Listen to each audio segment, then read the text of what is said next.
नमस्कार मित्रांनो. आपल्या हिंदू धर्मात एकादशीला खूप महत्त्व आहे. वर्षभरात अनेक एकादशी येतात आणि प्रत्येक एकादशीचे वेगळे महत्त्व सांगितले जाते. त्यापैकीच एक आहे पापमोचनी एकादशी.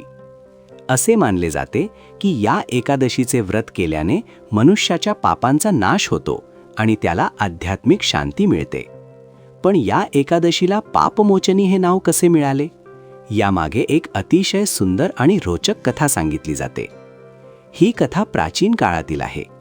त्यावेळी मेधावी ऋषी नावाचे एक महान तपस्वी ऋषी होते. ते अतिशय कठोर तपस्या करत होते. त्यांची तपश्चर्या इतकी प्रखर होती की देवांनाही त्याची दखल घ्यावी लागली. त्यांच्या तपश्चर्येमुळे संपूर्ण परिसर पवित्र झाला होता. मेधावी ऋषी आपल्या आश्रमात शांतपणे ध्यान आणि तपश्चर्या करत असत. त्यांच्या मनात कोणताही मोह, वासना किंवा लोभ नव्हता. ते पूर्णपणे भगवानाच्या भक्तीत लीन झाले होते. परंतु असे सांगितले जाते की जेव्हा एखाद्या ऋषीची तपश्चर्या खूप प्रखर होते तेव्हा देवेंद्राला त्याची चिंता वाटू लागते. कारण अशी तपश्चर्या देवांच्या स्थानालाही आव्हान देऊ शकते असे मानले जाते. म्हणून एकदा देवेंद्राने एक योजना आखली.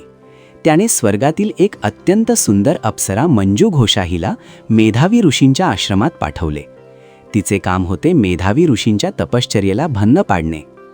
मंजू घोषा अत्यंत सुंदर होती. ती आश्रमाजवळ आली आणि तिने मधुर स्वरात गाणे सुरू केले. तिच्या आवाजात इतकी मोहकता होती की आसपासचे वातावरणच बदलून गेले. हळूहळू तिच्या आवाजाने आणि सौंदर्याने मेधावी ऋषींचे मन विचलित झाले. त्यांचे ध्यान भंग झाले आणि ते तिच्या मोहात अडकले. असे म्हणतात की त्यानंतर अनेक वर्षे ते तिच्यासोबत राहू लागले.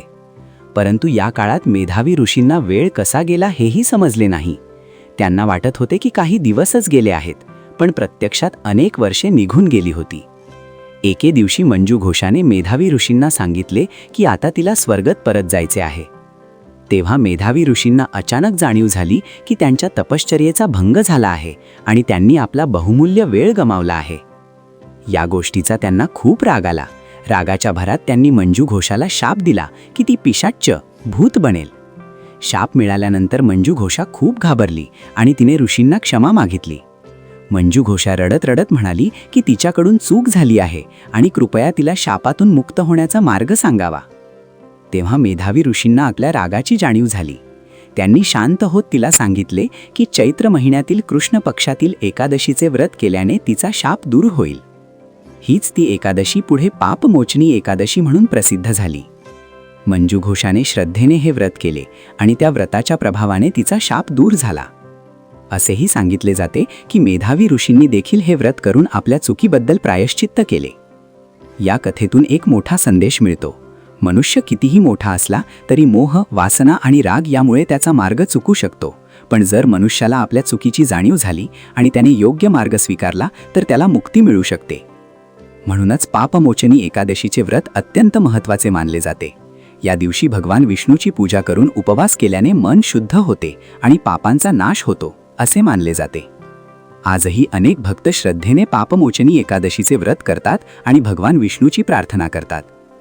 जर तुम्हाला अशा धार्मिक कथा, पंढरपूर दर्शनाची माहिती आणि वारकरी परंपरेबद्दल अधिक जाणून घ्यायचे असेल तर चॅनलला नक्की सबस्क्राईब करा.